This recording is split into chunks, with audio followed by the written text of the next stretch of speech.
नमस्कार विद्यार्थी मित्रांनो, चला तर आज आपण आरोग्य विभागाची जी 10,949 पदासाठीची गट संवर्गासाठीची जी भरती प्रक्रिया झाली होती, एक्झाम झाली होती 30 नोव्हेंबर 2023 ते 12 डिसेंबर 2023, त्या परीक्षेची रिस्पॉन्स शीट उमेदवाराच्या खात्यामध्ये उपलब्ध झालेली आहे. तरी ज्या उमेदवारांनी आरोग्य विभागाची TCS मार्फत घेण्यात आलेली परीक्षा दिली होती, तर त्यांनी ऑफिशियल वेबसाईटवर जायचं आहे.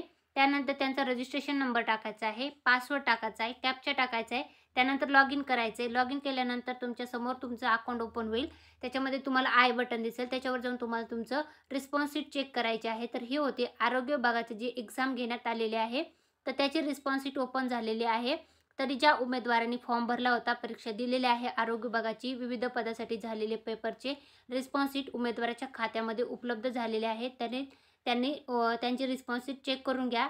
रिस्पॉन्स शीट कशी चेक करायची हे तुम्हाला माहिती नसेल तर तुम्ही कमेंटमध्ये विचारू शकता. मी त्याच्या संदर्भातला डिटेल व्हिडिओ लवकरच घेऊन येईन. धन्यवाद.